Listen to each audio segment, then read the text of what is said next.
সেনাবাহিনীদেরকে ধন্যবাদ জানাই, বাংলাদেশের সেনাবাহিনীরা তাদেরকে ধন্যবাদ জানাই। তারা সেখানে বর্ডার এলাকায় গিয়ে রুখে দাঁড়িয়েছে এবং পাল্টা জবাব দেওয়ার জন্য বাংলাদেশের সেনাবাহিনীরা ঐক্যবদ্ধ হয়েছে। বলি মারহাবা। সুতরাং এই দেশে যদি মানুষের অত্যাচার করে, জুলুম করে, নির্যাতন দেয়, ভোগ দখল করে, জমি দখল করে, এলাকা দখল করে, বড় এলাকা দখল করতে আসে ভারতীয় লোক, আমরা মুসলমানরা নিজেদের রক্ত দিয়ে, জান দিয়ে, মাল দিয়ে, অর্থ দিয়ে, সময় দিয়ে মোকাবেলা করবই করব, করি ছাড়ব। আমি যে কথা বলতেছিলাম, আমেরিকা আবারও আগুন লেগে গেছে, আবারও আগুন জ্বলতে দাও দাও করে কেউ ঠেকাতে পারছে না। যত রকম কৌশল রয়েছে আমেরিকা ঠেকাতে পারছে না। আর দাদা বাবু আমেরিকা বুঝতে পেরেছে মানুষকে অত্যাচার করেছি, জুলুম করেছি, নির্যাতন দিয়েছি, একজনের মধ্যে একজনকে মারামারি লাগা দেওয়ার জন্য, ফেতনা লাগা দেওয়ার জন্য ব্যবস্থা আমেরিকা করেছে। ও বুঝতে পেরেছে এগুলো আমি করেছি। শুধু তাই নয়, ইসরায়েলের সঙ্গে ফিলিস্তিনের মুসলমানদের গন্ডগোল লাগানোর উৎপত্তি একমাত্র আমেরিকা। একমাত্র আমেরিকা। আর এই আমেরিকায় একমাত্র উৎপত্তির কারণেই আজকে আমেরিকার বুকে আল্লাহ রাব্বুল আলামিন গজব নাজিল করেছে। এটা জানার পরেও, দেখার পরেও যারা শিক্ষা নিবে না, তাদের শিক্ষা আল্লাহ পাক দিয়ে দেবেন। আব্রাহার বাদশা যখন খানায় কাবা, আল্লাহর ঘর ভাঙতে গিয়েছিল, ভাঙতে যাওয়ার পরে তারাই ভেঙে খান খান হয়ে গেছে। অনুরূপ ভাবে মুসলমানদের ঘর, মুসলমানদের সন্তানদের অত্যাচার করবে, নির্যাতন যারা দিবে, মুসলমানদের মধ্যে যারা দ্বন্দ্ব করায় দিবে, ওদেরকে আল্লাহ রাব্বুল আলামিন খান খান করে দিবে। সুতরাং আমার ভাইরা, এই বাংলাদেশে শেখ মুজিবুর রহমানের ভাস্কর্য তৈরি করেছিল জায়গায় জায়গায়। ফেসবুকে দেখলাম শেখ মুজিবুর রহমানের ভাস্কর্য ভেঙে দিয়ে আল্লাহ পাকে 99 নাম ওই জায়গায় লিখে দিয়েছে। এরপরে তারা ফেসবুকে ছেড়ে দিয়েছে। আমি দেখে আমার মনটা খুশি হলো, আর বলবো আল্লাহ, যারা ভাস্কর্য ভেঙে দিয়ে তোমার নামটা মানুষের মাথার উপরে রেখেছে, আল্লাহ মেহেরবানি করে তুমি ওই সমস্ত কিশোরগঞ্জের মানুষদেরকে হেদায়েত দাও, হায়াত দাও, তাদের উপরে রহম করো, দয়া করো, করম করো, তাদেরকে আল্লাহ তুমি জান্নাতের মেহমান বানায়া দিও, বলি আমি। ভাইরা আমার, এই জন্য আমরা মুসলমান, আমাদের উপরে আল্লাহ পাক অনেকগুলো দায়িত্ব দিয়েছেন। যে দায়িত্ব দিয়েছেন ওই দায়িত্ব থেকে আমরা যেন মাহরুম না হয়ে যাই। একবার হতে ঈসা আলাইহিস সালাতু ওয়াস সালাম তিনি সফরে যাচ্ছেন, পথে একজন ইহুদি বলছেন, ও আল্লাহর বন্ধু গো, আমি আপনার সফর সঙ্গী হব, সফর যেতে চাই, আপনি কি বলেন? হযরতে ঈসা আলাইহিস সালাতু ওয়াস সালাম তিনি বললেন, সফর সঙ্গী যখন হবে হয়ে যাও, কোনো সমস্যা নেই, আমার আপত্তি নাই। হও, তবে শোনো, অনেক নদী নালা খাল বিল পাড়ি দিতে হবে, এগুলিকে তুমি আমার সঙ্গে থেকে পারবে? ভাই ও আল্লাহর বন্ধু, আমি নদী নালা খাল বিল আপনার সঙ্গে থেকে আমি পার হব। হযরত ঈসা আলাইহিস সালাম ইহুদিকে বলছে, ইহুদি রে, তাহলে আমার সঙ্গে চলো, কেউ থাকা লাগবে না, কেউ থাকা লাগতে পারে। এই কথা শুনে ইহুদি বলছে, হুজুর আমি তাই রাজি আছি, আমাকে নিয়ে চলুন। ঈসা আলাইহিস সালাম ঠিক আছে চলো। তাকে যখন নিয়ে চলে গেল সফর সঙ্গী হিসাবে, যাইতে লেগে একটি নদীর কিনারা পেল। নদীর কিনারা পাওয়ার পরে তিনি ক্লান্ত হয়ে সেখানে একটু বিশ্রাম নেবেন, গোসল করলেন। গোসল করার পরে রুটি ছিল 3টা। কয়টা রুটি? 3টা রুটি। 3 রুটির মধ্যে একটি রুটি তিনি খেলেন, আরেকটা রুটি ইহুদিকে দিলেন, আর একটি রুটি তিনি থলের মধ্যে রেখে দিলেন। এরপরে ঈসা আলাইহিস সালাম ঘুমায় পড়লেন আর বললেন, রুটি একটা আছে থলের মধ্যে, এইটা অন্য সময় খাওয়া যাবে। ঈসা আলাইহিস সালাম যখন তিনি রুটি ভিতরে রেখে ঘুমায় পড়লেন, আসলে কিন্তু নবীরা ঘুমায় না। নবীদের ঘুম কেমন ঘুম? নবীদের ঘুম আল্লাহ রাব্বুল আলামিন তাদেরকে পয়গম্বরদের দায়িত্ব দিয়েছেন, এত দায়িত্ব দিয়েছেন, তারা ঘুমালি পরেও স্বপ্ন দেখেন।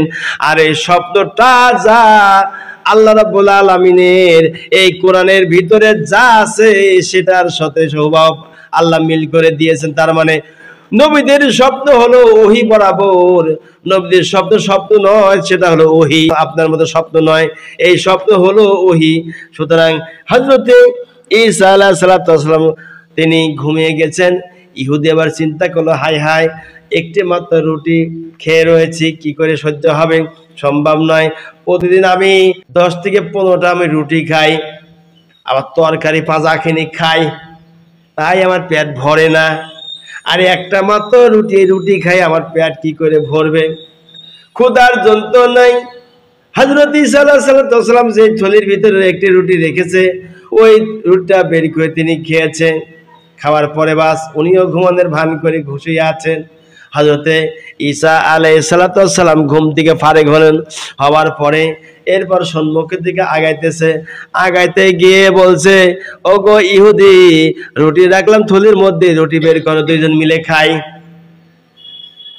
ইহুদি আবার, ও তো জানে যে রুটি আমি খেয়েছি, এই জন্য আগেই বলছে, আল্লাহর বন্ধু গো, রুটি আমি তো দেখি না, রুটি তো নাই থলির ভিতরে। কয় কি কও? হ্যাঁ, রুটি নাই।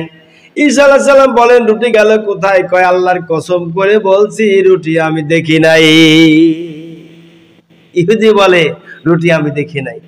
ঈসা আলাইহিস সালাম বলে, ঠিক আছে, রুটি যখন দেখো নাই, ক্ষুধাতে লেগে গিয়েছে, সামনে আগায় দেখি, সামনে দেখা যায় সুন্দর একটা হরিণ। কি দেখা যায়?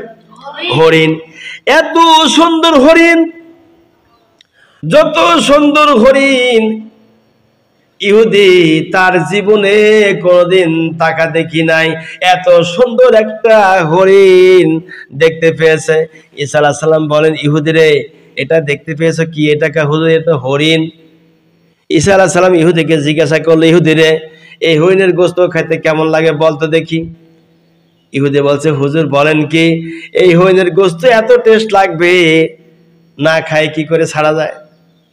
ঈসা আলাইহিস সালাম বলেন, ইহুদি রে, হরিণের গোশত কি খাইবা? কয় হ্যাঁ হুজুর, পাইলে আর ছাড়ে কিনা? আমরা বাংলাদেশের মানুষ, এমন কিছু সময় কথা একটা ভাইরাল হয়েছিল। সেই কথা হলো এই, মাংনা দিলি পরে মানুষ আল কাতরা খায়, ছিল না কথা?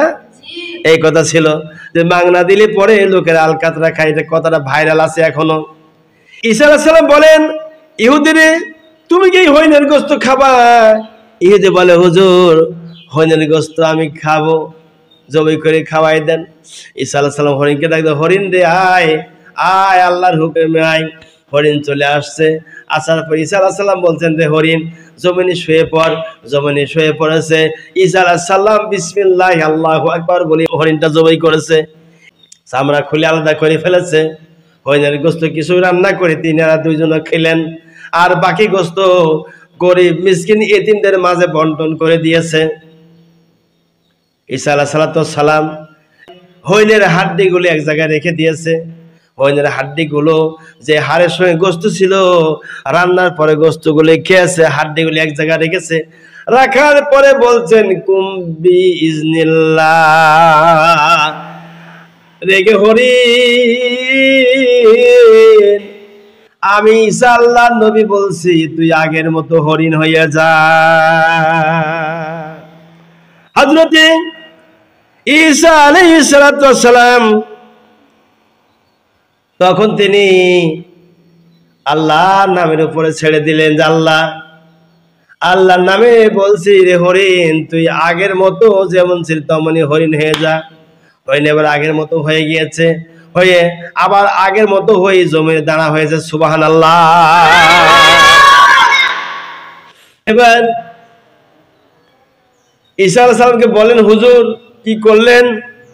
গোশত খেলাম যেই হরিণের জবাই করিয়ে, এরপরে আবার হাড্ডি দিয়ে আবার নতুন করে হরিণ তৈরি করলেন। হুজুর, এত বড় আশ্চর্য মুজিজা আমার জীবনে আমি দেখি নাই। ঈসা নবী বলেন, রে ইহুদি, তুমি বলো সত্য করে, রুটিটা দেখেছো তুমি? এবার ইহুদি বলে, হুজুর, আমি তো রুটি দেখি নাই। ঈসা আলাইহিস সালাম বলেন, ইহুদি রে, সত্যি করে বলো, রুটি তুমি দেখেছো কিনা? আল্লাহর কসম করে বলছি, আমি রুটি দেখি নাই। সামনে চলে গেল। যাওয়ার পরে বাঁধলো একটা নদী। কি বাঁধলো? নদী। নদী যখন বেঁধে গেছে, নদী বাঁধার কারণে নদীর উপরে নৌকা নাই, লঞ্চ নাই, ফেরি নাই, পানির জাহাজ নাই, কিচ্ছু নাই। কি করে পার হবে? ঈসা আলাইহিস সালাম নদীর সামনে দাঁড়িয়ে বলছেন, বিসমিল্লাহির রহমানির রহিম। আল্লাহু আকবার। হযরত ঈসা আলাইহিস সালাম বিসমিল্লাহির রহমানির রহিম বলিয়া নদীর উপরে যখন পা রেখেছে, এক পা দুই পা, এক পা দুই পা করে আগায় যায়, আস্তে আস্তে নদীর মাঝখানের দিকে চলে যাইতেছে। এবার ইহুদি বলছেন, হুজুর একাই যাইতে লাগলেন, আমি কি করে যাব? আমি তো নদী পার হতে পারবো না। ঈসা আলাইহিস সালাম বলেন, ইহুদিরে আমার মতো করে নদীর উপরে পা দিয়ে চলে এসো। ইহুদি বলেন, ওগো আল্লাহর বন্ধু, নদীর উপরে পা রেখে আমি যেতে পারবো না, আমি তো ডুবে মরেই যাব। ঈসা আলাইহিস সালাম বলেন, পড়ো আমার সাথে, বিসমিল্লাহির রহমানির রহিম। ঈসা আলাইহিস সালাম বলেন, ইহুদি বিসমিল্লাহির রহমানির রহিম, আমার আল্লাহ তার নাম নিয়ে তুমি এই নদীর মধ্যে ঝেঁপে পড়ো, আল্লাহ রাব্বুল আলামিন তোমারে পার করিয়ে দিবেন। এবার ইহুদি নদীর ভিতরে বিসমিল্লাহির রহমানির রহিম বলে নদীর উপরে যখন পাও রাখে, এক পা দুই পা করতে করতে নদীটা পার হয়ে চলে গেল। নৌকা, জাহাজ, স্পিড বোট কোনো তার প্রয়োজন হয়নি। ফেরি, লঞ্চ, স্পিড বোট ছাড়াই ইহুদি সহকারে আল্লাহর নবী হযরত ঈসা আলাইহিস সালাম নদীর এপার থেকে ওপারে পৌঁছায় গেছে। মারহাবা। হযরতে ঈসা আলাইহিস সালাম ওপারে চলে গেল। যাবার পরে দেখে, নদী পার হওয়ার পরে দেখে এত সুন্দর তিনটা স্বর্ণের টুকরা রয়েছে, বড় বড়। দূর থেকে দেখা যায় বড় বড় স্বর্ণের টুকরা তিনটা রয়েছে। কয়টা আছে? তিনটা। স্বর্ণের টুকরা তিনটা রয়েছে, বড় বড়। এই স্বর্ণের টুকরা তিনটা দেখে ঈসা আলাইহিস সালাম সামনে এগিয়ে গেলেন। যাওয়ার পরে ইহুদিকে বলছি, ইহুদির এটা কি, তুমি কি চেনো? হুজুর এনা দেখতে পাচ্ছি স্বর্ণ। কি স্বর্ণ? ঈসা আলাইহিস সালাম বলেন, ইহুদিরে স্বর্ণ টুকরা তুমি একটা নাও আর আমি একটা নেই, আর একটা স্বর্ণ টুকরা থলের মধ্যে রেখে দাও। যদি কোনো ব্যক্তি সত্য কথা বলে রুটির ব্যাপারে, রুটিটা কি হয়েছে, যদি এই কথা কেউ বলতে পারে, আমি ঈসা তাকে এই স্বর্ণের টুকরাটা দিয়ে দেবো আমারটা সহকারে। বেদুইন এবার চিন্তা করলো, সর্বনাশ, আমার জীবনে এত আমি স্বর্ণ জীবনে দেখতে পাইনি, দেখি নাই, এত বড় বড় স্বর্ণ টুকরা দেখি নাই জীবনে। এই স্বর্ণ যদি আমি নিয়ে যাই, আমার জীবনের কোনো কাজকর্ম করা লাগবে না, সমস্ত কাজকর্ম ব্যবসা বাণিজ্য ছেড়ে দিয়ে বসে বসে আমি খাবো, স্বর্ণের টুকরা বিক্রি করবার খাবো, জীবনের কাজকর্ম কোনো কিছু করা লাগবে না। অতএব স্বর্ণের টুকরা তো আমারই প্রয়োজন। ঈসা আলাইহিস সালামকে বলছেন, হুজুর মনে কিছু করবেন না, ক্ষুধা লেগেছিল বলে আমি ওই 3 নম্বর রুটি আমি খেয়েছিলাম। হুজুর ওই রুটি আমি খেয়েছিলাম, আমি সত্য কথা বলছি। ঈসা আলাইহিস সালাম এবার বলে, ইহুদি রে, ওরে ইহুদি শুনে রেখে দে, ইহুদি এই স্বর্ণের টুকরা লে স্বর্ণের টুকরা নিয়ে চলে যা। এই কথা বলে স্বর্ণের টুকরা দিয়ে দিল হাতে। দেওয়ার পরে ইহুদি এবার স্বর্ণের টুকরা নিয়ে চলে যাইতে লাগে। ঈসা আলাইহিস সালাম বলেন, এমন বেঈমানকে আমি আর সাথে সফর সঙ্গী হিসেবে রাখবো না, যা যা, সুকান সুকান, দূর হ দূর হ, আমার কাছ থেকে দূর হয়ে চলে যা। বেদুইন এবার 3টা স্বর্ণের টুকরা নিয়ে রওনা করেছে। আসার পথে মাঝখানে দেখা যায় 3 জন ডাকাতের সঙ্গে দেখা হয়ে গেল। কয়জন ডাকাত? 3 জন ডাকাত, তাদের সঙ্গে দেখা হয়ে গেল। এই 3 ডাকাতের সঙ্গে দেখা হওয়ার পরে ডাকাতেরা বলতেছে, এই বেটা তুই কোথায় গিয়েছিলি? তোর কাজ কি আছে বাই কর। ও বিপদে পড়ে গেল। আমি 3টা স্বর্ণের টুকরা নিয়ে আসছি, আর ডাকাত 3জন, আমি হলাম মানুষ 1জন, এদের সঙ্গে তো পেরে উঠা যাবে না। তাই বলছে ভাই আমার কাছে তো এমন কিছু নাই, এই একটা মাত্র টুকরা আছে স্বর্ণের, এদের নিয়ে নাও, আর কিচ্ছু নাই। ডাকাত 3জন চিন্তা করলো বেটার কাছে স্বর্ণের যখন টুকরা একটা আছে, না জানে আরো কি বা আছে, কি না জানি আরো কি বা আছে। এই জন্য ওরা কি করলো, স্বর্ণের টুকরা একটা পাওয়ার পরে ইহুদিকে মারপিট আরম্ভ করে দিল। ইহুদিকে যখন মারা শুরু করে, ইহুদি বলে ভাই আর একটা স্বর্ণের টুকরা আছে, নাও, আমাকে মারিও না, এছাড়া আমার কাছে কিছু নাই। এবার ডাকাতেরা বলে এই বেটা যখন 2টা স্বর্ণের টুকরা বের করে দিয়েছে আমাদের মারির চোটে, না জানি এর কাছে আরো কিছু আছে। এই বলিয়ে ডাকাতেরা যখন তাকে মারা শুরু করেছে, আবার এই সে ইহুদি 3 নম্বর স্বর্ণের টুকরা বের করে ডাকাতের হাতে ধরা দিয়েছে। এই যে ভাই নাও, এই 3টা স্বর্ণের টুকরা আমার কাছে ছিল, এছাড়া আমার কাছে আর কিছু নেই, মারি ফেলো, আর পাবে না। ডাকাতেরা চেক করলো, তল্লাশি চালাতে লাগলো। তল্লাশি করে ইহুদের কাছে আর কিছু পেল না, 3টা স্বর্ণের টুকরা পেয়েছে। ডাকাত 3টা চিন্তা করলো আমরা 3 বন্ধু 3টি স্বর্ণের টুকরা ভাগ করে নেব, আমাদের জীবনে আর কোনো কাজ করা লাগবে না, আমরা এই স্বর্ণের টুকরা নিয়ে আমরা চলবো, বিক্রি করবার খাবো। এই বলিয়ে ইহুদি ওদেরকে স্বর্ণের টুকরা যখন ওদের কথায় বের করে দিয়ে দিল, 3 ডাকাত স্বর্ণের টুকরা নেয়। নেওয়ার পরে 3 বন্ধু যুক্তি করেছে জীবনে আর কোনোদিন আমাদের ডাকাতি করা লাগবে না, চুরি করা লাগবে না, ছিনতাই করা লাগবে না, রাহাজানি করা লাগবে না। সুদ ঘুষ দুর্নীতি অর্থনীতি অপচয় জুমায়াল ঠেলা খাদ্য ভেজাল দেয়া মাল পাচার করা আর কোনো কাজ করতে হবে না। এই চিন্তা ভাবনা করি যখন 3 বন্ধু যুক্তি করলো, পরামর্শ করলো জীবন আর কোনদিনের জন্য আমাদের টাকা পয়সা অর্থ সম্পদ চুরি ডাকাতি যাতে করা লাগবে না, আমরা যখন ওয়াদা করলাম চুরি করবো না, ডাকাতি করবো না, তখন আমরা এই 3টা স্বর্ণের টুকরা 3 বন্ধু নেব। এরপরে আজকে আমরা মিষ্টি খেয়ে চুরি ডাকাতি করা বন্ধ করে দেব। এইটা ভেবে 3 বন্ধু মিষ্টি খাওয়ার জন্য বললো মিষ্টি নিয়ে আসো। 3 ডাকাত চুক্তি করলো, পরামর্শ করলো, বন্ধুরা জীবনে চুরি ডাকাতি চিন্তা রাহাজানি বহু কিছু করেছে, আজ থেকে চুরি ডাকাতি চিন্তা রাহাজানি করবো না, যত গুনাহ আছে সব গুনাহ ছেড়ে দেব, 3 জন 3টা স্বর্ণের টুকরা ভাগ করে নেব। এই বলিয়ে 2 বন্ধু মিলে যুক্তি করে 1 বন্ধুকে পাঠালো বাজারে মিষ্টি আনার জন্য। মিষ্টি আনতে চলে গেল বাজারে, 1 বন্ধু মিষ্টি আনার জন্য বাজারে চলে গেল। যাবার পরে ওই বন্ধু চিন্তা করলো 3টা স্বর্ণের টুকরাই তো আমার দরকার বেশি, আমি একটু বিষ মিশাই দিই।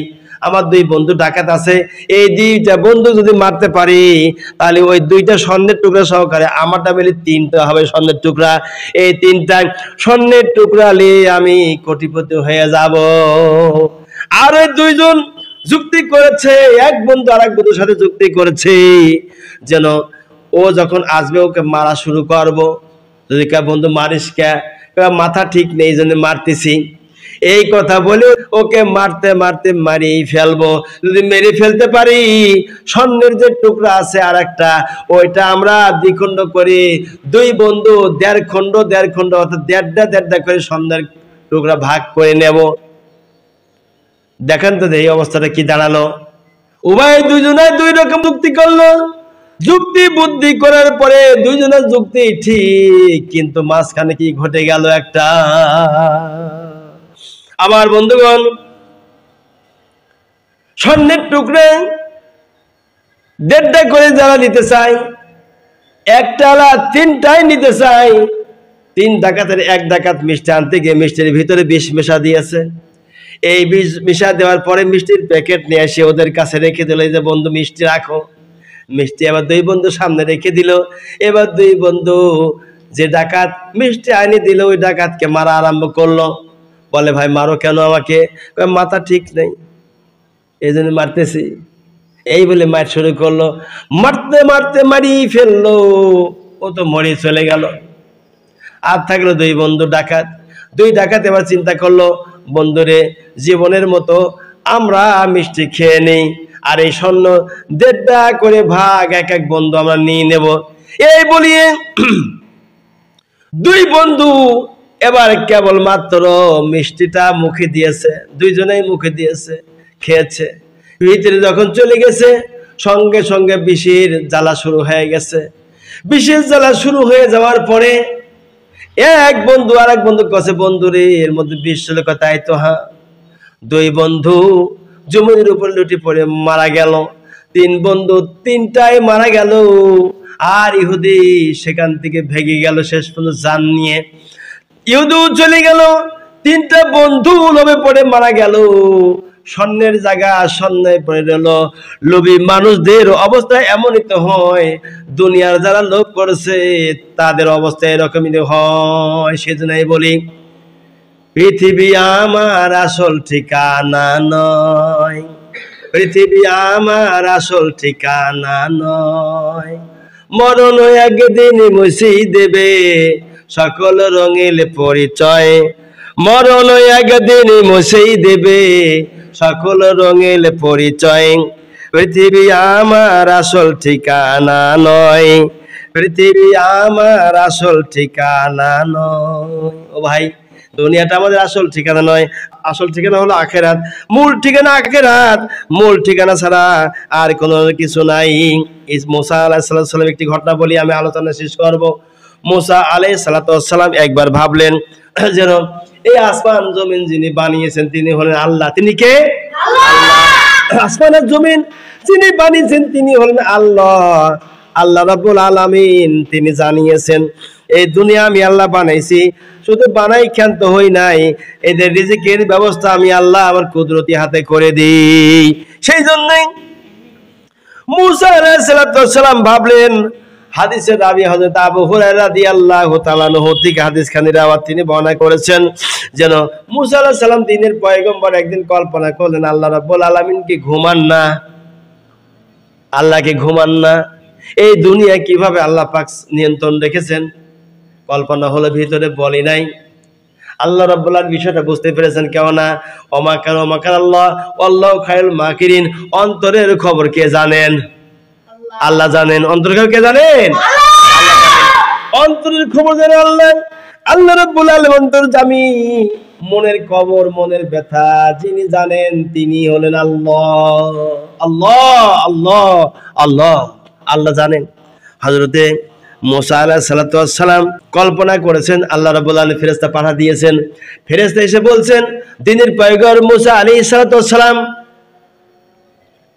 এই যে দুইটি বোতল নেন, দুইটা বোতল মুসা আলাইহিস সালাম তার সামনে ফেরেশতা এনে দিয়েছে। দেওয়ার পরে বলছেন মুসা আলাইহিস সালাম এই যে পানি ভর্তি দুইটা কাঁচের বোতল, এই দুইটা বোতল আপনি ধরে রাখবেন, এটা হলো আপনার দায়িত্ব। পরে যিনি ভেঙে না যায় সতর্ক করে আবার দিলেন। মুসা আলাইহিস সালাম দুইটা বোতল দুই হাতে ধরে রয়েছে। ঘুমের যখন ঝোল হয় তখন দুইটি একসাথে সংঘর্ষ লাগে, আবার তিনি ভয় পেয়ে আবার সরাইলেন। আবার ঘুমের ঝোল হয় দুইটি আবার একসাথে হতে লাগে, টুকরা বুকরা লাগে, আবার তিনি তাড়াতাড়ি সরাই ফেলেন। এভাবে করে ঘুমের ঝোল হতে লাগলো।